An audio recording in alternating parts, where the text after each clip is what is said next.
Browns 27-20 losers here at MetLife Stadium to the New York Jets. They fall to 2-7 on the season for the Jets, their second win of the season. And we've got to start here, Mary Kay. Dillon Gabriel, another very up and down day, certainly made some throws, but also had his struggles. And Kevin Stefanski is sticking with the rookie quarterback as they return home next week to face the Ravens. That's right. I asked Kevin about that after the game because once you're 2-7 and you know you're really not going anywhere, does it start to be time when you think maybe we should see what Shedeur Sanders can do with this offense? But he's not ready to do that yet. There's still 8 games left. I think they still want to see Dillon Gabriel for a while. And then at some point, they're going to throw Shedeur in there, and they're going to see what he can do. But I don't know if they want to do it with 8 games remaining on the schedule. But at some point, it is going to happen. And when I was asking Dillon Gabriel about this today, if he's looking over his shoulder or how he feels about the fact that Kevin is sticking with him, he kind of noted that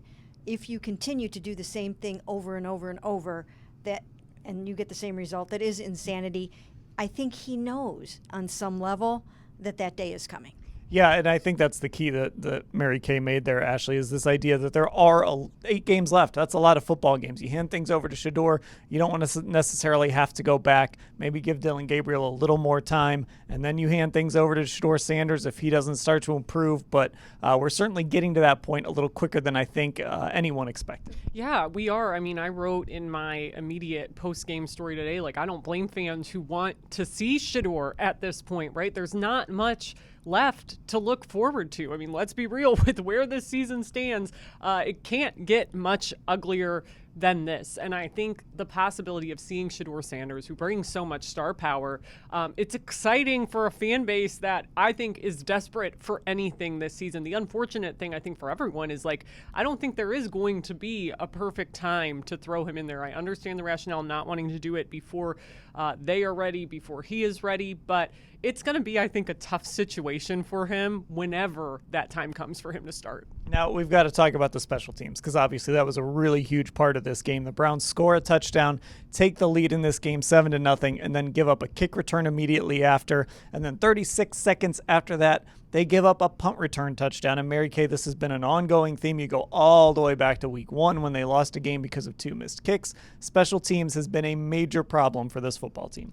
It really has. That was so shocking. You finally get some momentum on offense. Tommy Reese is calling the plays. The 95-yard drive that David Njoku scored that touchdown on looked really, really nice. They mixed up a lot of different things. They tried some new things. They were being aggressive, and it's what you wanted the offense to start to look like. But could they build on it? No, because as you mentioned, 2 returns for touchdowns within the next 36 seconds.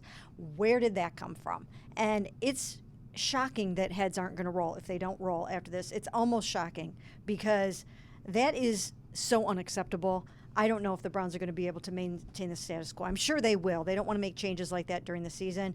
But that is a really, really tough thing to try to deal with and overcome. And Ashley, I know you were talking to some guys in the locker room after the game about those 2 plays, and it's just backbreaking for a team. I mean, you look at how the Jets won this game. I mean, Justin Fields completed 6 passes. A big part of it is because they got those 2 special teams touchdowns. Yeah, I mean, think for so much of that first half, the Jets were leading 14-7 when they took that lead after those 2 special teams touchdowns. The defense had only been on the field for 3 plays. So I talked to some of those guys, guys like Grant Delpit and Rayshon Jenkins, the safeties.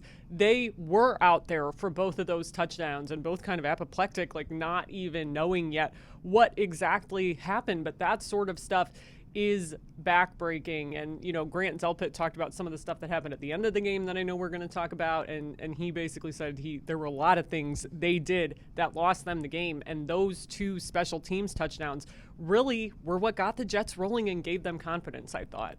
Yeah, so let's get to it. The way the game ended, of course, Cam Thomas jumping offsides on a 4th and 5. The Jets were not going to snap the ball. Everyone in the stadium knew that they weren't going to snap the ball. I bet Cam Thomas knew they weren't going to snap the ball, but for whatever reason, he jumps offsides, gives the Jets a first down. Who knows if the Browns would have been able to take a punt and march down the field and score a game-tying touchdown? I don't know, Mary Kay, but the reality is they didn't even get that chance. No, and that's so unfortunate. And Kevin Stefanski, you could tell that he was really upset about it on the sidelines. I asked him about it.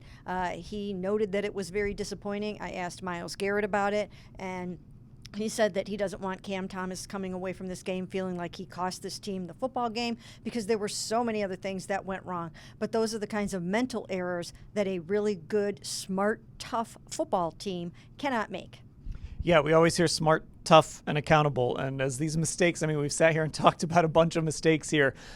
These aren't just reflections on the players. These have to be reflections on the coaching as well. And Ashley, that's just the latest in a line of mistakes that cost them a game here. Yeah, and I mean, you think about the way the last 2 seasons have gone. I mean, it just feels like so much has changed, but not really, right? Like, and we've talked about that before, where in so many ways, I think as this team continues to struggle, it feels like they're in the same spot. And it felt like they made some changes to try to prevent that this offseason.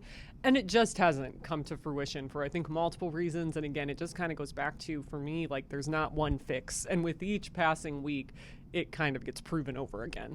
All right, Browns losers here in New Jersey. Hey, Jerry Jeudy had a good game. They got that going for him.